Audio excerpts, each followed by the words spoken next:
Hi guys! Good morning sa inyong lahat. Ako na naman ngayon ay magluluto ng pancake at binidyohan ko kasi gusto kong i-share sa lahat. Ayan, kung paano ko ginawa at ano yung mga recipes. So, kung gusto niyo malaman guys, panoorin niyo lang nyo hanggang sa matapos.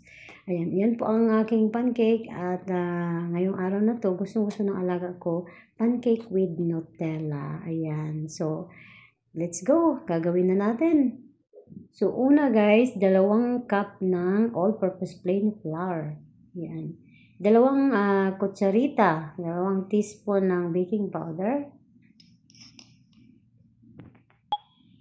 Tapos, naglalagay din ako ng milk powder. Kahit anong klaseng milk powder ang gusto nyo ilagay, pwede. Ayan. Tapos, naglalagay din ako ng vanilla para naman may amoy. At saka, naglalagay din ako ng dried yeast para naman lalaki pa. O, diba? Malaki siya tignan kasi, syempre, mutubo siya ba? So, mikos-mikos lang ninyo hanggang sa gawa kayo ng hole dyan sa gitna. Tapos, dyan nyo ilalagay ang 2 itlog. Tapos, 2 kutsara ng vegetable oil. Tapos, maglagay din kayo ng a pinch of salt. Ayan, nahuli ang salt. Asan na? Ayan ang salt, ha? Tapos, ilagay nyo dyan sa gitna muna. Tapos, dagdagan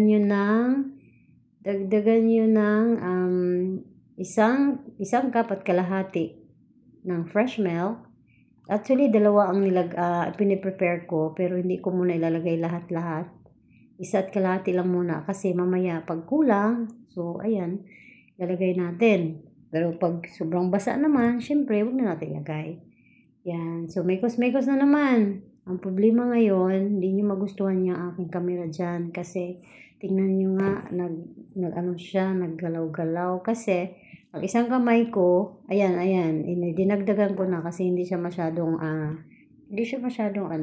wet texture, ayan. Nakalimutan ko yung asukal, ayan, naglagay ako ng 1/4 cup of asukal. So, pasensya na nga pala kayo kasi ang isang kamay ko cellphone, ang isang kamay ko naman ay naglugay-lugay dyan sa aking mixture. O, diba? So, pasensya na. O, ayan na. Naumpisahan ko na maglagay kasi tapos na nga yun. O, diba? Shortcut. O. So, ayan. Hintayin ninyo hanggang magbubble siya sa ibabaw. Huwag naman yung masyadong mag-dry up siya sa ibabaw. Tapos, iyan na, i-flip na ninyo. So, ganyan lang. So, diba? O. Promise guys, very soft siya. Tsaka, ang sarap siya ang kainin. O. Para sa akin, too much na yung Nutella. Kaya lang yung gusto ng alaga ko. So, Nutella ang nilagay ko sa ibabaw. Ayan. So, yan po ang aking pancake. Sana po naibigan niyo ang aking ginawa na sa araw na ito. At sana po makikita ko pa kayo sa susunod. Bye!